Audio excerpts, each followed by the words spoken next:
Assalamualaikum warahmatullahi wabarakatuh. Perkenalkan nama saya Bode Fahmi Ramadhani dengan NIM S1 S1222145 dari jurusan Teknik Informatika. Nah, kali ini saya akan menjelaskan tentang Object Oriented Programming with Python atau yang biasa dikenal pemrograman berorientasi objek.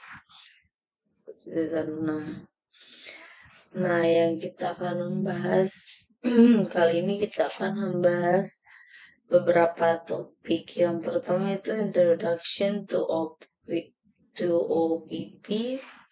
Yang kedua Class and Objects. Yang ketiga Operator Overloading. Yang keempat iterator per class. Yang kelima ada inheritance. Yang keenam abstract classes. Nah, yang ketujuh ada namespace. Dan yang kedelapan adalah shallow face deep coping. Nah, kita begin introduction. What is Object Oriented Programming atau OPP?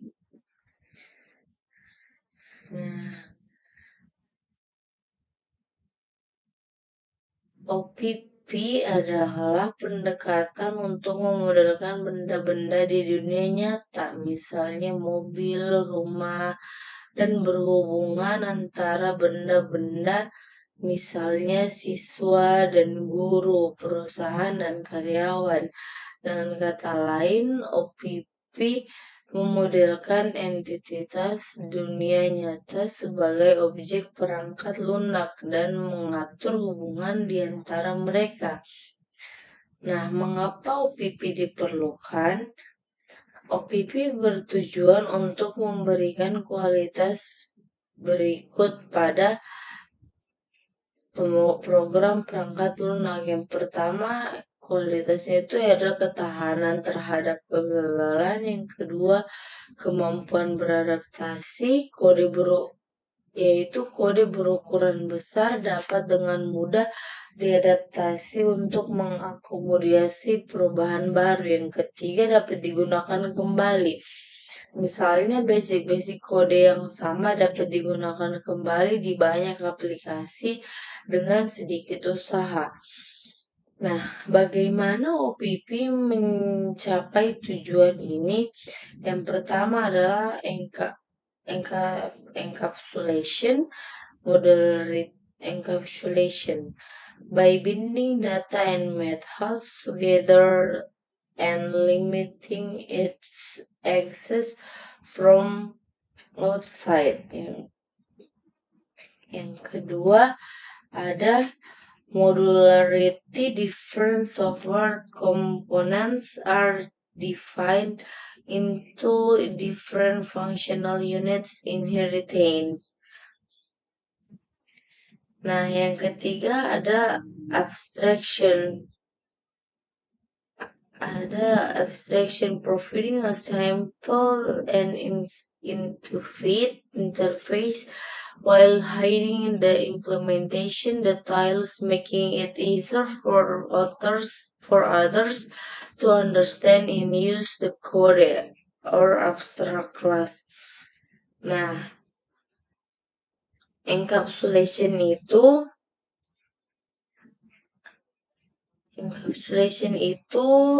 dengan mengikat data dan metode bersama-sama dan membatasi aksesnya dari luar. Nah, sedangkan modularity itu komponen perangkat lunak yang berbeda dibagi menjadi unit fungsional yang berbeda-beda warisannya. Nah, sedangkan abstraction atau abstraksi menyediakan antarmuka yang sederhana dan intuitif sambil menyembunyikan detail implementasi, memudahkan orang lain. Yang kedua itu memudahkan orang lain untuk memahami dengan menggunakan kode-kode kelas abstrak.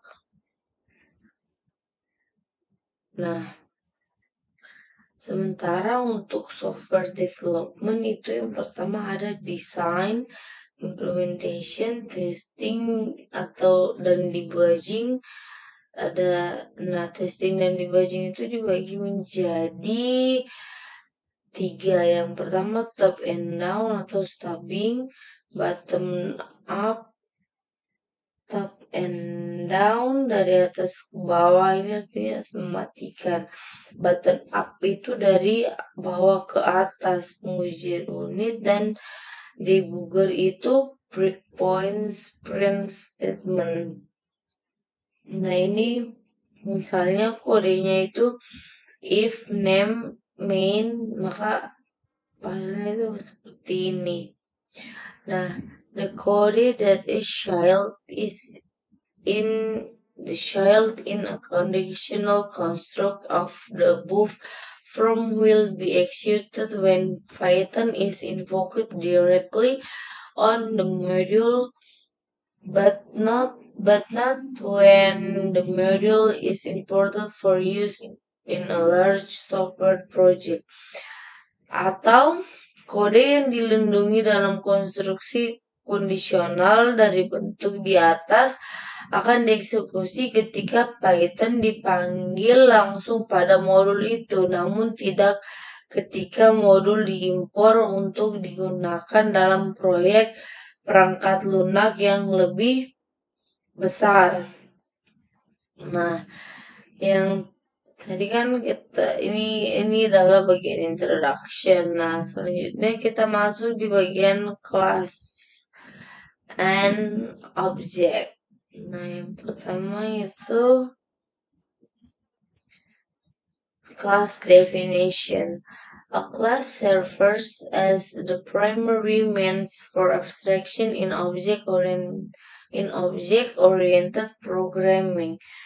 Nah, kelas berfungsi sebagai sarana utama untuk berabstraksi dalam pemrograman berorientasi berobjek. A class consists of the following two components, yaitu sebuah kelas terdiri dari 2 komponen berikut. Yang pertama adalah method or member function, yaitu metode dan fungsi anggota. Yang kedua itu ada atribut data members, file or instance variables, yaitu atribut anggota data, bidang, dan variabel asisten. Nah, yang selanjutnya ada a class should provide, yaitu sebuah kelas harus menyediakan. Yang pertama ada encapsulation atau encapsulasi, data members are non-public atau anggota data bersifat non-public. Yang selanjutnya error checking, pemeriksaan kesalahan. Yang ketiga adalah codes for testing a class method, yaitu kode untuk menguji metode kelas. Nah, untuk kelas dan objek itu sendiri, yang pertama ada yang kelas dan objek sendiri itu class is blueprint for creating others, yaitu kelas adalah cetak biru untuk membuat objek. Nah, misalnya ini yang di sini ini yang get atribut cetak biru ini adalah untuk membuat objek. Kedua adalah it binds data and method together. Ini maksudnya mengikat data dan metode bersama-sama. Nah, untuk ini init is the constructor which is called when an object is instantiated. Init adalah konstruktor yang dipanggil ketika suatu objek sudah dipakai. Python does not support formal access control. Itu adalah maksudnya Python tidak mendukung akses formal. It enforces data protection only by confession. Ini Python hanya menerapkan perlindungan data dengan berbagai perjanjian. Yang pertama, protect member name start with single underscore seperti ini. Protect member seperti ini. Atau nama anggota yang dilindungi dimulai dengan garis bawah tunggal. Nah, sementara yang kedua adalah private data member name start with double underscores. Nama anggota data pribadi diawali dengan bawah ganda. Nah, bisa kita langsung mencoba saja codingan yang ini menggunakan Visual Studio Code. Langsung saja.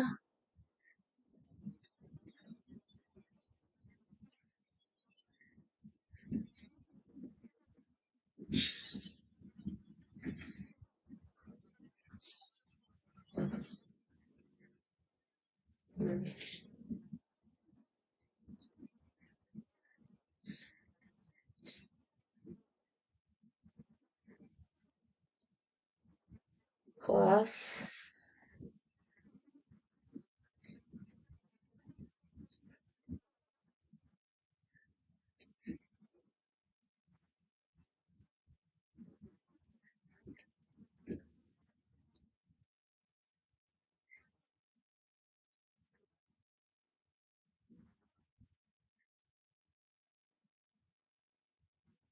person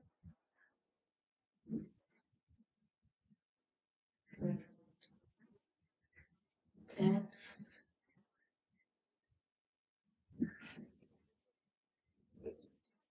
let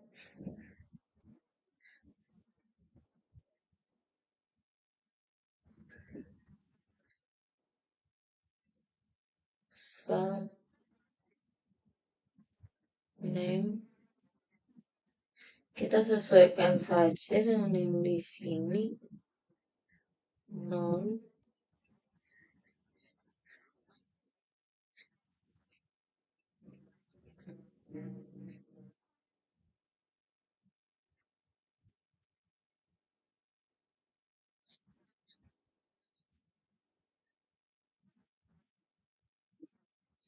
Nanti di sini jadi H.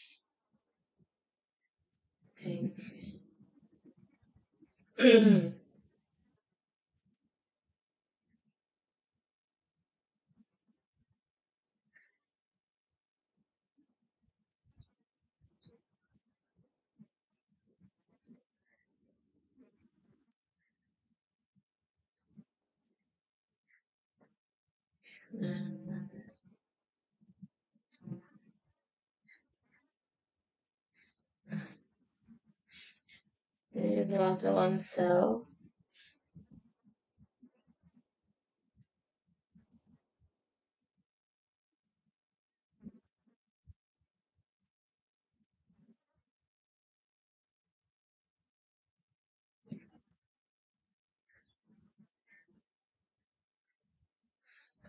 Seperti yang tadi yang kita tahu itu untuk garis bawah itu untuk name.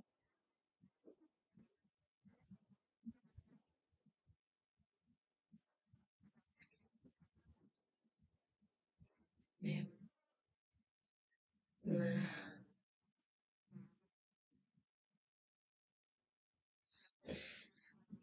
ini yang untuk protect non-public ya, kalian bisa lihat di komennya. Copy aja yang di sini,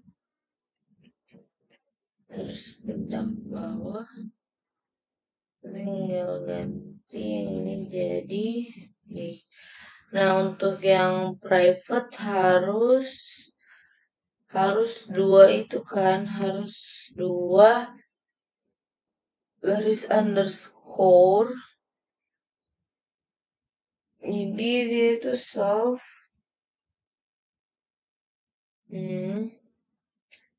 Nah, yang ini itu ganti jadi gender.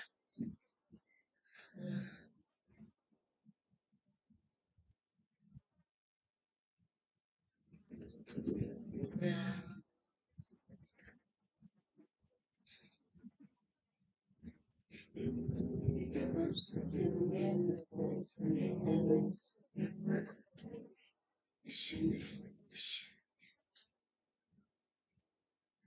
yes. Kita mencari atribut dulu.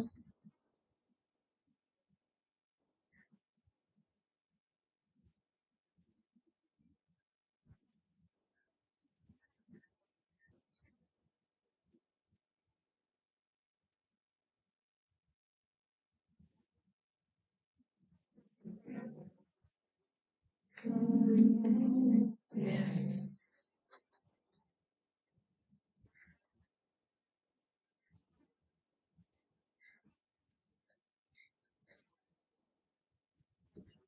So, nah, ini kita print.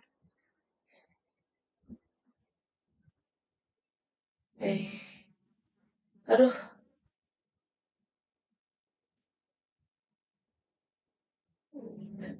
print.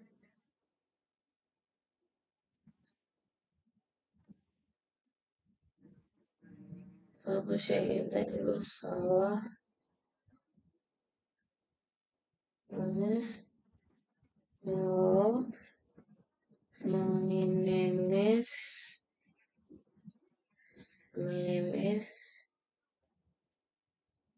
Nah, kita langsung masukkan itu yang kita koma dulu ini, terus self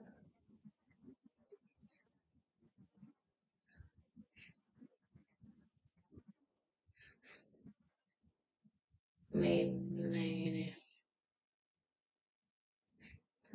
lanjutnya kita lanjut lagi yang kita print, kita sama aja, kita copy aja yang ini.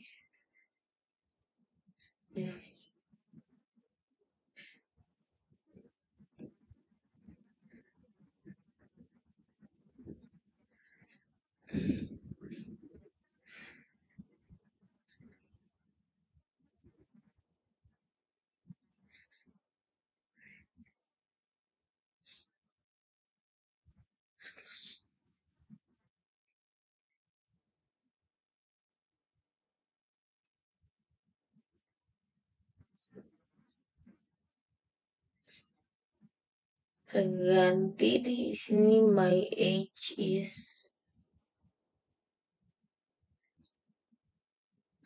my age is. Nah, ini ganti jadi name age. Nah,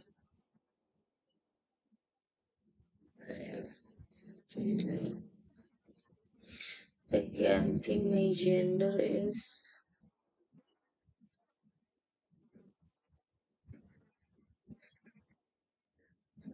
is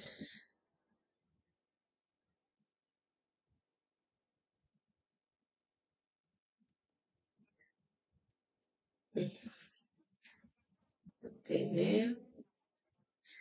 Terus kita buat div lagi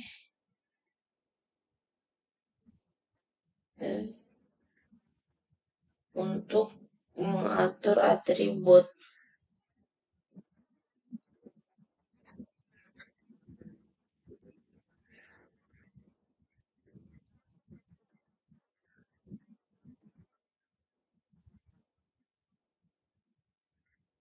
So,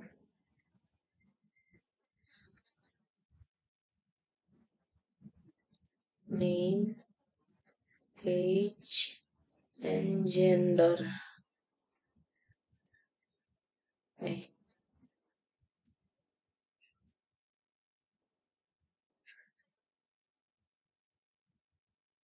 Self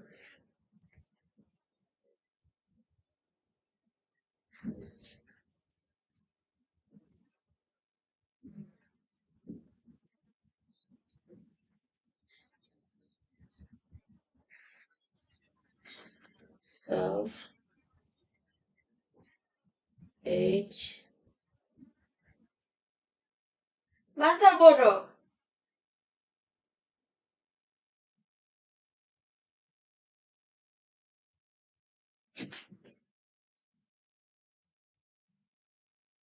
age,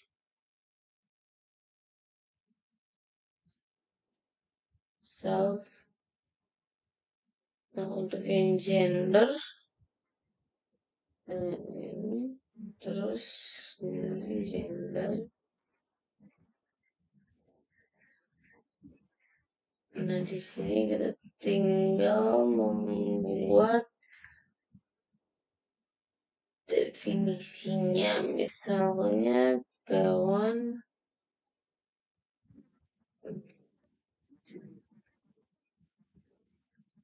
dengan person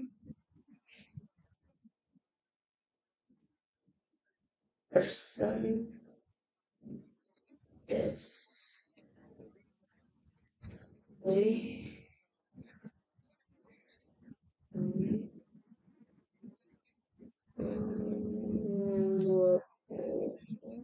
dan male seperti ini. Terus one is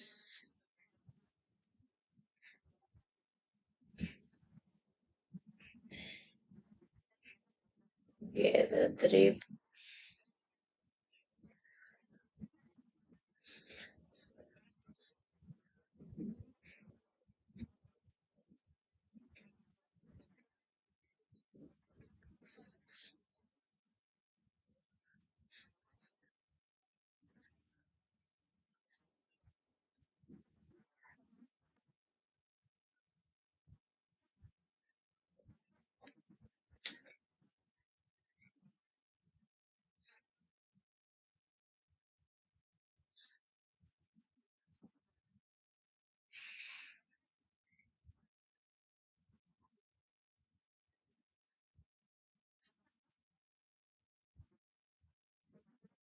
Male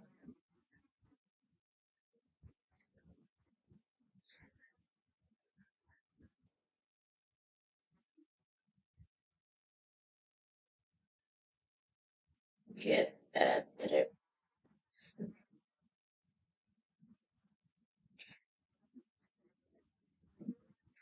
Sebentar untuk itu noun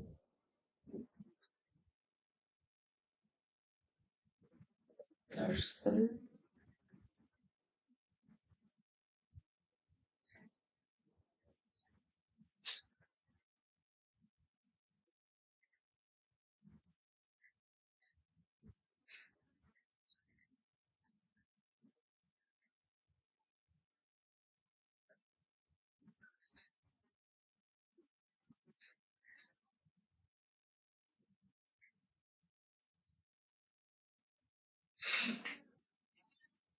ini untuk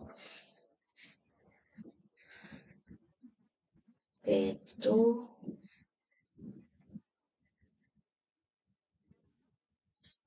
gender sama dengan female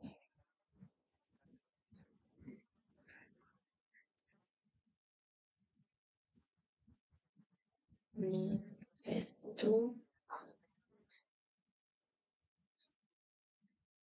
name aduh biar aja name dengan dua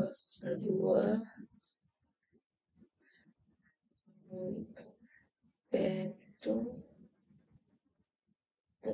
name kami. Nah, terus kita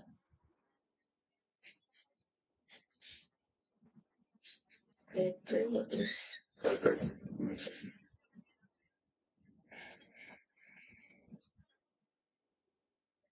kita trip Nah, lalu kita tinggal print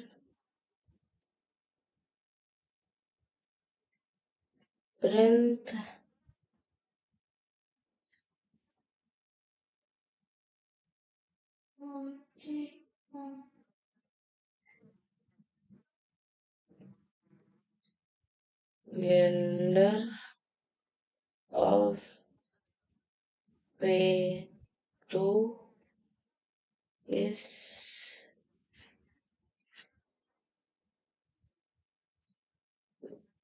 P2 gender. Ini.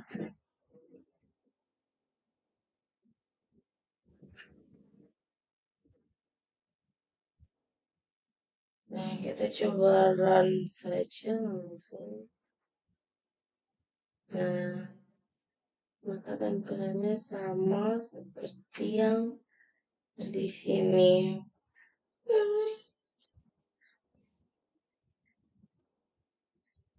Oke, kita lanjut.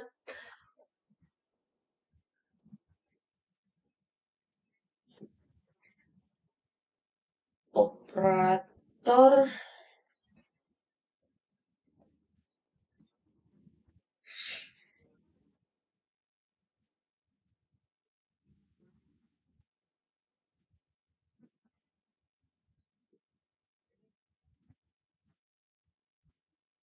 langsung lanjut aja ke operator overloading. Nah, operator overloading atau kelebihan operator. Operator overloading redefining the behavior of standard operators and function for various user-defined objects. Kelebihan operator mendefinisikan ulang perilaku operator dan fungsi standar untuk berbagai objek yang ditentukan pengguna. Nah, seperti di sini kita lihat the standard operator plus provides different functionality for different operands. Itu operator standar plus menyediakan fungsionalitas yang berbeda untuk operan berbeda.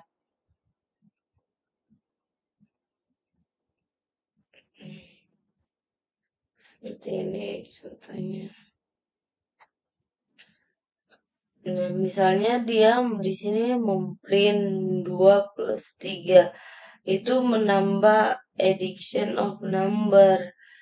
Nah, seperti ini. Jadi yang dia print itu yang pertama 5. Lalu dia print 2, 3, 4, 5. Jadi ini outputnya seperti ini.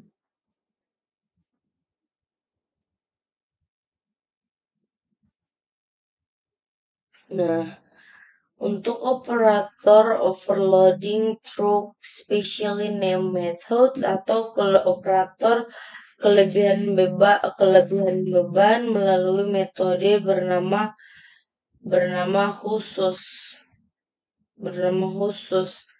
Yang pertama adalah the behavior of standard operators and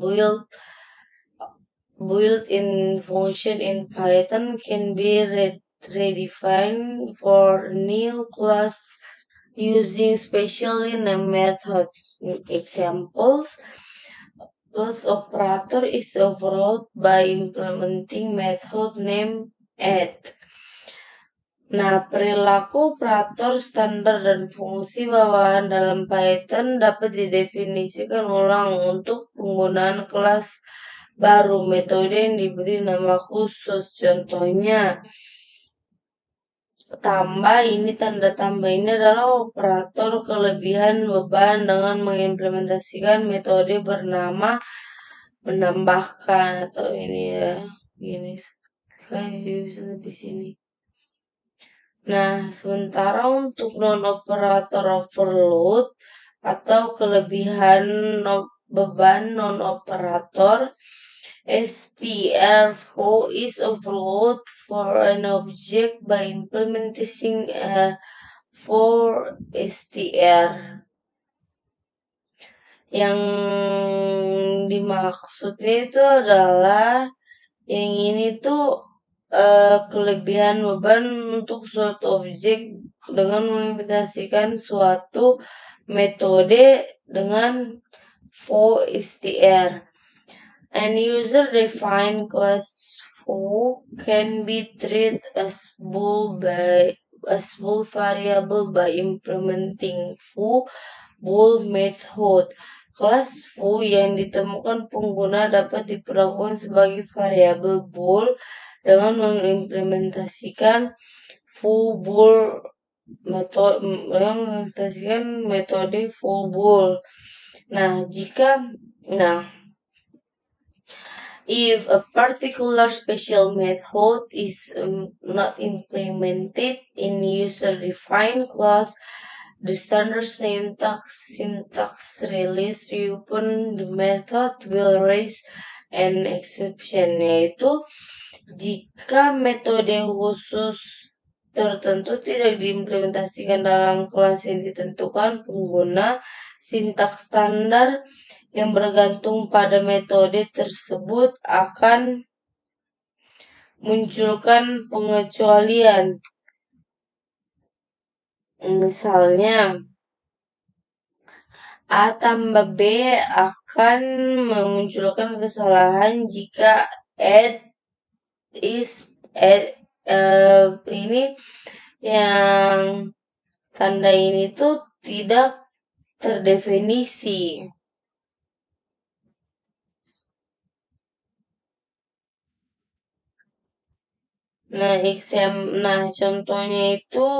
Contohnya ini operator overloading for a vector class.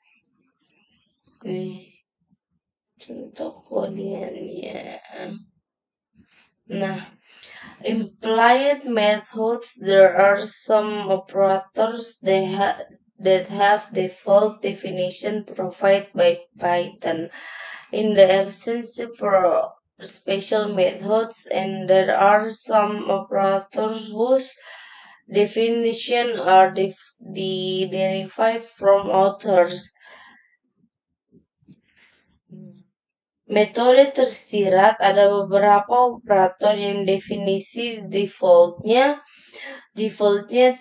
disediakan oleh Python tanpa adanya metode khusus, dan ada beberapa operator yang definisinya berasal dari operator lain. Untuk contohnya, metode bool yang mendukung sintaks kalau foo memiliki semantik default sehingga objek selain non dievaluasi sebagai betul. However, if len method is defined, then bool foo is interpreted by default to be true for the instance with another length. Namun jika metode len didefinisikan, maka bool foo ini ditafsirkan secara default sebagai true atau benar untuk instance dengan panjang bukan 0. Ini contoh codingannya dan outputnya untuk yang bagian ini.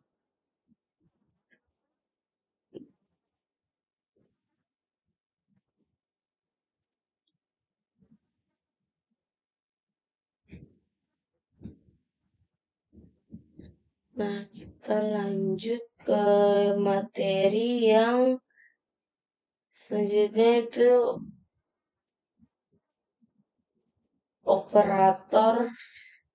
iterator for class.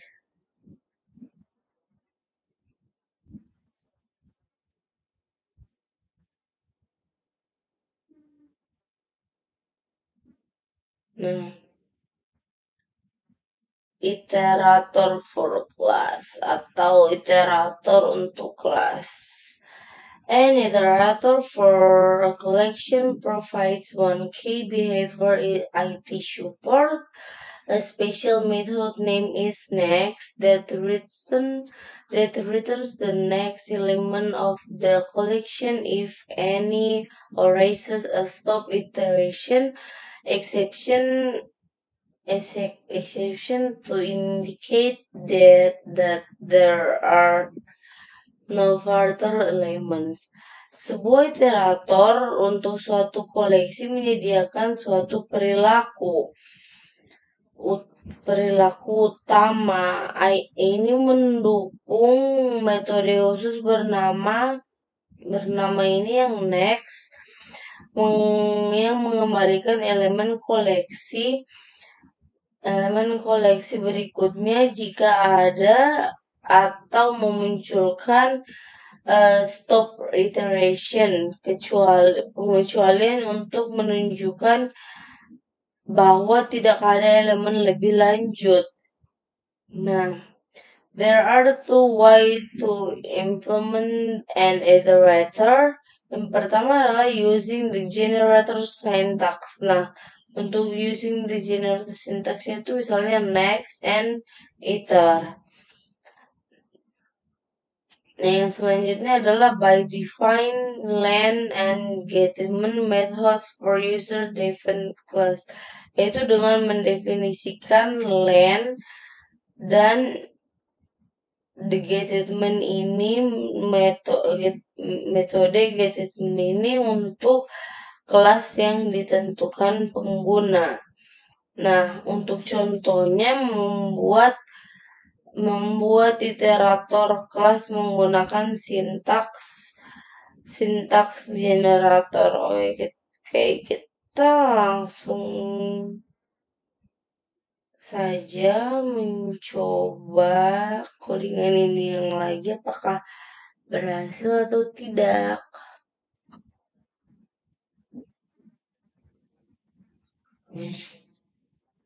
Yang ini kita hapus dulu, kita hapus saja.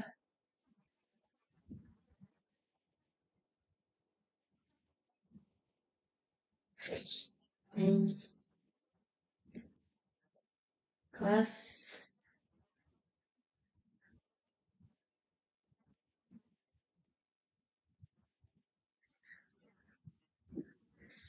sequence iterator.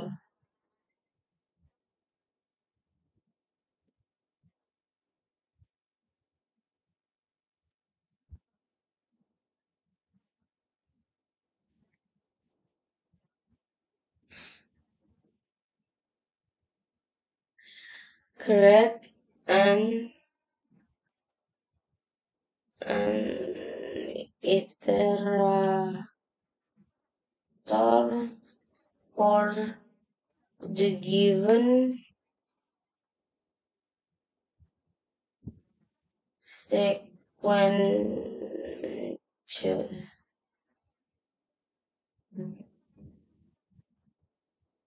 sequence. Langsung saja self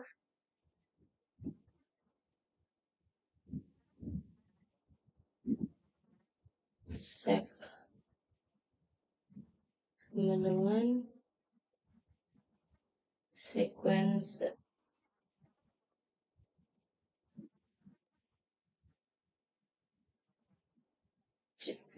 yang self yang kedua self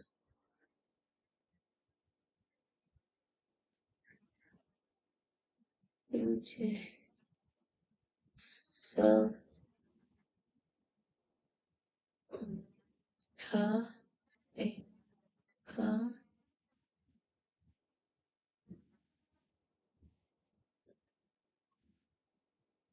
sama dengan -1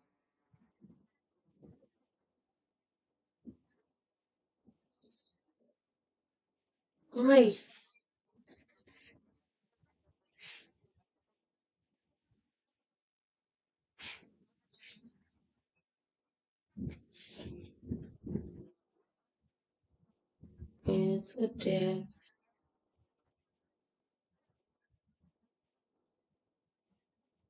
unit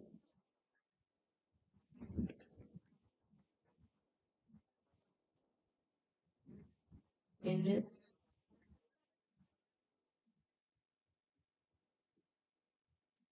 in itself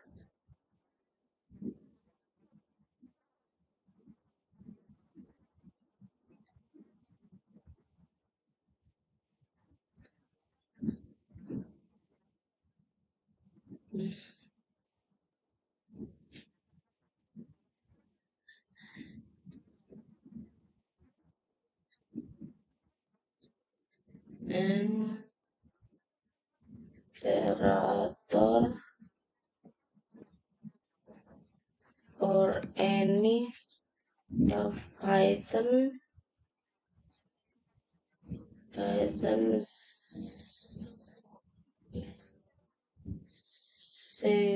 sequence types.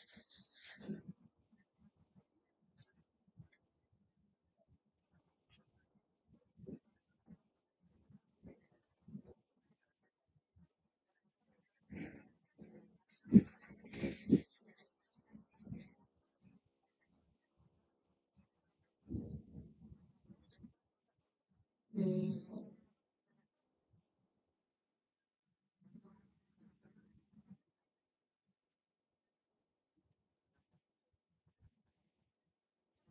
Sekarang dulu coba. Hmm.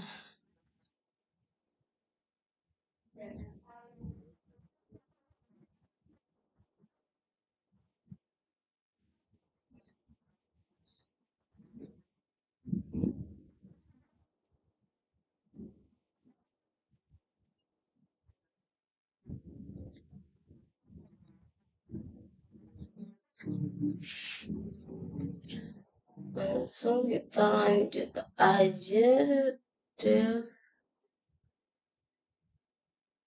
Self into self comma sequence.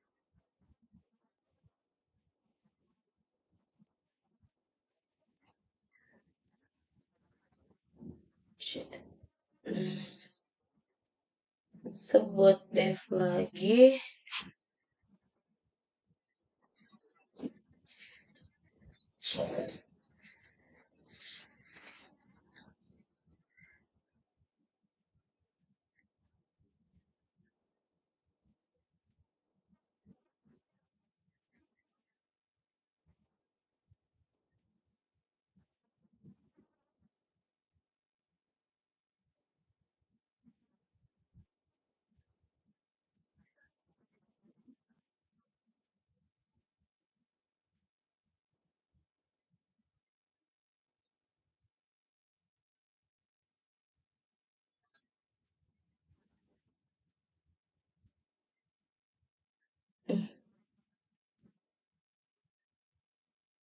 Kita langsung lanjut aja. Nah, ini tuh misalnya ini codingannya, nah terus outputnya itu akan seperti ini 78925.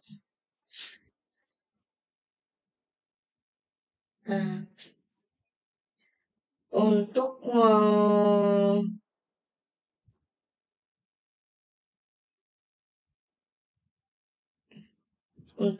creating iterator, creating class iterator using len and get it function. Nah, implementasi ulang fungsi range pada Python dimungkinkan untuk mengeksekusi perulangan for dalam suatu rentang. Ini contoh kodenya.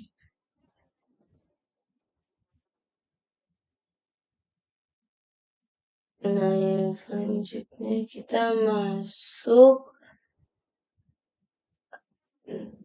materi yang selanjutnya, itu materi ke berapa ya, kita lihat dulu. Materi yang ke 1, 2, 3, 4, 5, yang kelima. yaitu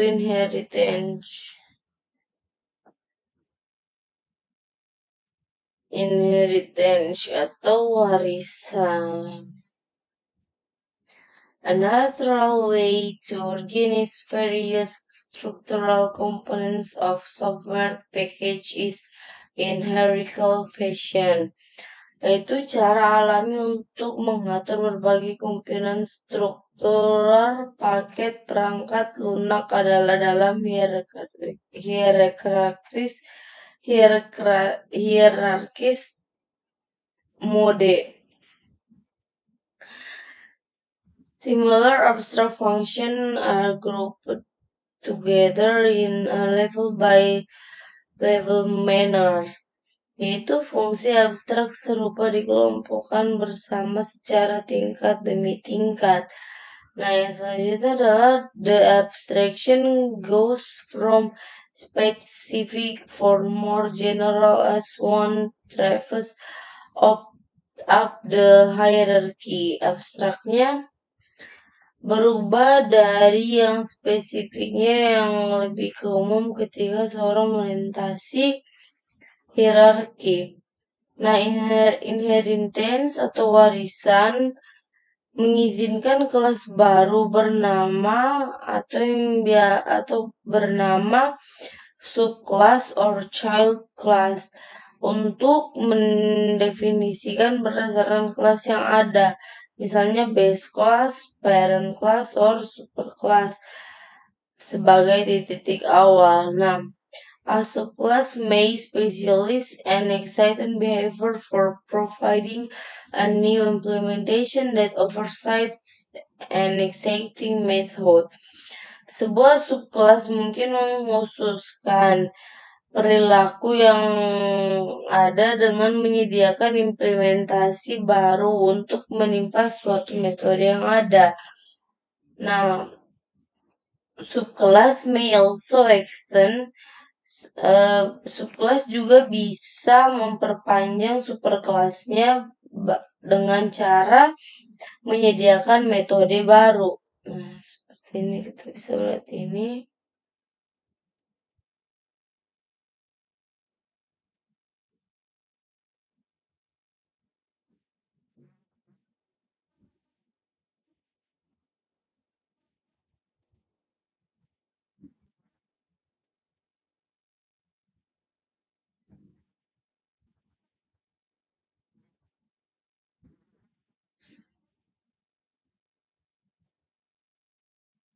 Nah, yang selanjutnya misalnya example hierarki tipe pengucual in Python. Ini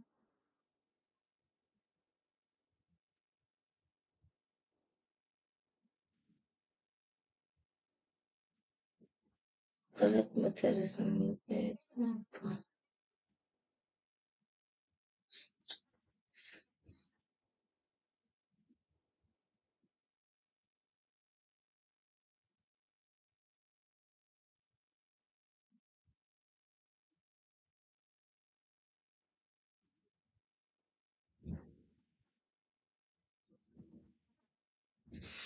Ini adalah hierarki tipe pengecualian Python exception, misalnya ini di sini. Ini adalah kode-kode yang bisa contoh-contoh kelas kartu kredit. Ini memiliki dalam kode-kode ini tuh udah dijelaskan di sini tertulis ini memiliki fungsi sebagai berikut. Yang pertama adalah create a new account for account customer, yaitu membuat akun baru untuk pelanggan. Yang kedua, allows to fetch customer relate data, memungkinkan untuk mengambil data terkait pelanggan. Yang ketiga, expenses could be charged to the card, biaya dapat dibebankan di kartu. User can make a payment to maintain the card balance, yaitu pengguna dapat melakukan pembayaran untuk menjaga saldo kartu, yaitu yang terakhir adalah expenses cannot be exceed the card limit, pengeluaran tidak boleh melebihi kartu limit. Nah, ini contoh lain dari kelas inheritance.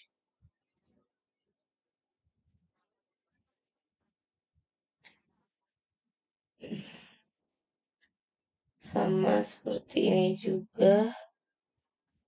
Oke, kita langsung lanjut masuk saja ke abstrak class atau kelas abstrak. An abstract class can be considered as a blueprint or template for other classes. Yaitu kelas abstrak dapat dianggap sebagai cetak biru atau template untuk kelas lain. And then an abstract class is a class that contains one or more abstract method. Yaitu kelas abstrak adalah kelas yang berisi satu atau lebih metode abstrak. Nah, kelas abstrak juga metode kelas abstrak juga adalah metode yang memiliki deklarasi atau declaration tetapi tidak ada implementasinya. Abstract class cannot be instituted atau tidak dapat dipakai. Dibutuhkan subkelas yaitu kelas anak untuk menyediakan implementasi. Nah, kelas abstrak juga diperlukan untuk menyediakan abstraction atau abstraksi or a simple interface APA sambil menyembunyikan implementasi yang mendasarinya. Python provides abstract classes by declaring abstract base class ABC which could be inherited by other child class. Yaitu Python menyediakan kelas abstrak dengan mendeklarasikan kelas dasar abstrak yaitu ABC yang dapat diwarisi kelas oleh keturunan lainnya.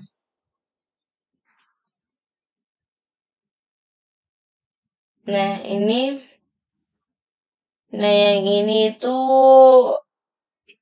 ini itu maksudnya mewajibkan untuk mendefinisikan ulang metode di kelas anak. Nah, ini contoh-contohnya. Nah, untuk yang X ini di sini tuh ada X inherence base class constructor for intelligence. Ini yang itu adalah X mewarisi konstruktor kelas dasar untuk inisialisasi.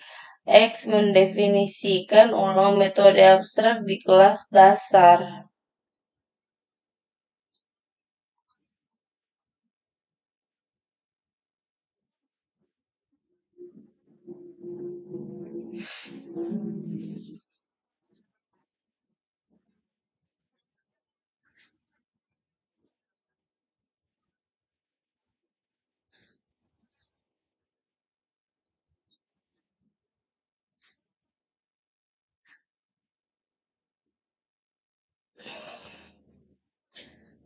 Oke, selanjutnya kita masuk pada materi namespace atau biasa disebut dengan ruang nama dan object orientation.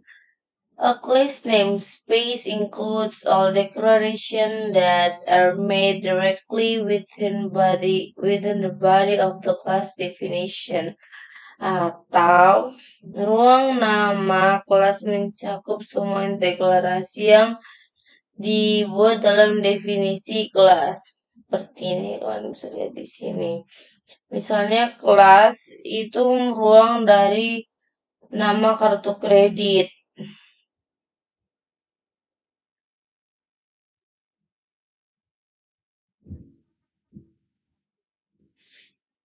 ini.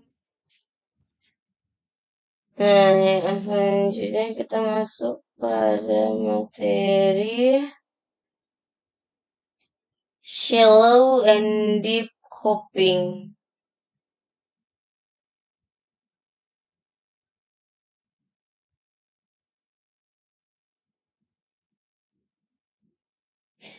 Shallow atau penyalinan dan deep coping penyalinan dangkal dan deep coping dalam.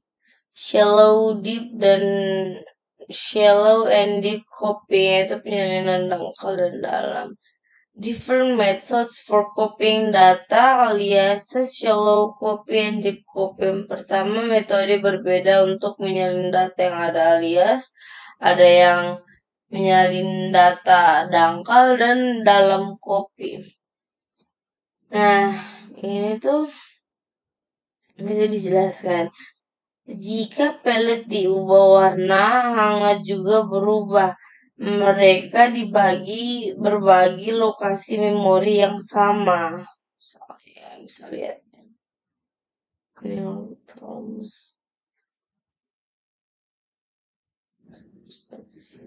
Nah, kita bisa.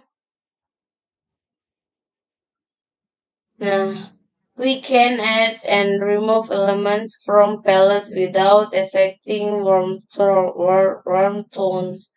Yaitu kita dapat menambah dan menghapus elemen dari palette tanpa mempengaruhi warna hangat.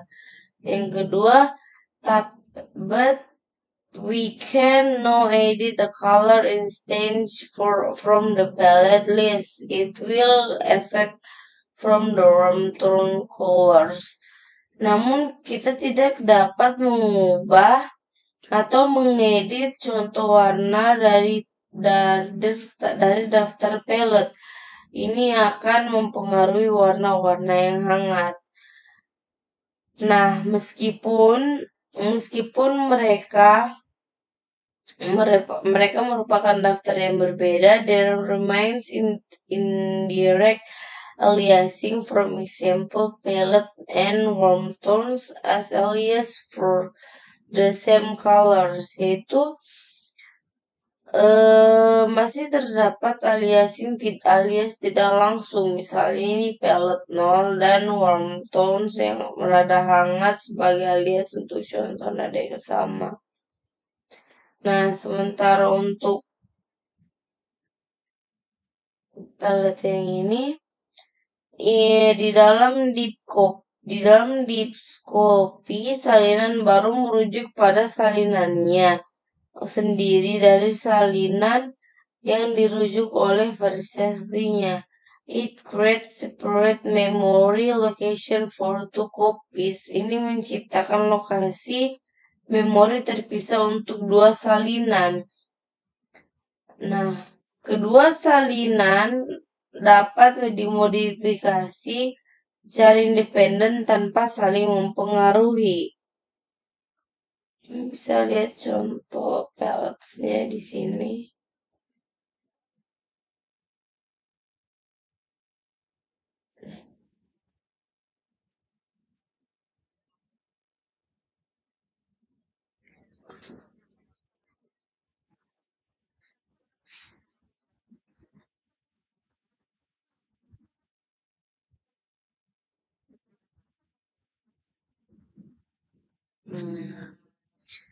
Baik, kita langsung ke ringkasannya saja. Oke, dalam modul ini kita membahas hal-hal tentang apa itu OPP dan kenapa itu dibutuhkan, bagaimana cara membuat kelas dan objek. Nah, seperti yang saya jelaskan di atas tadi. Oke, saya rasa cukup dari penjelasan dan praktik saya kali ini. Saya ucapkan terima kasih. Assalamualaikum warahmatullahi wabarakatuh. Mohon maaf jika banyak kesalahan kata. Assalamualaikum.